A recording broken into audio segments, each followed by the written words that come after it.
is Braille Literacy Month. For people who have vision impairment, Braille is a way for them to access the written word. This month is meant to celebrate its use and remember why it's important to keep teaching it to those who wish to learn. You have dots 3, 2, 1, spacebar, 4, 5, 6, and your backspace key.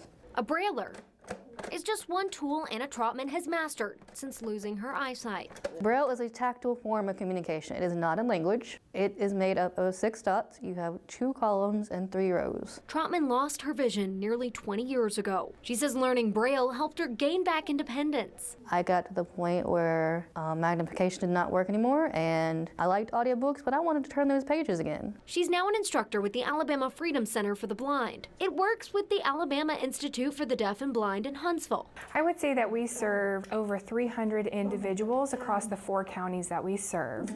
We serve individuals from Madison, Marshall, Jackson, as well as DeKalb counties.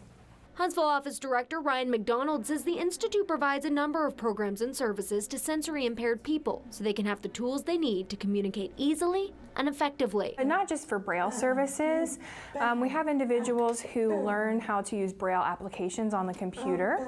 So they learn Braille, but then they also come here to learn the assistive technology part of using Braille. One of those assistive technologies is an e-reader. A-E-L-L-O. It utilizes Braille to aid in cell phone use. I just sent Carissa a text message.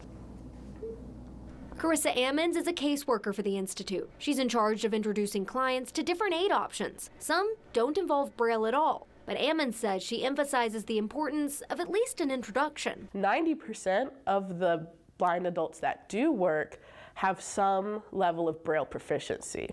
So I think it is a very pivotal skill to at least introduce people to. It's not necessarily about teaching people the exact right way to do things, but just planting that seed that they can overcome those obstacles. Trotman agrees. Voice-to-text technology is leading to a dip in Braille literacy rates, but she says sidestepping it entirely should not become the new normal.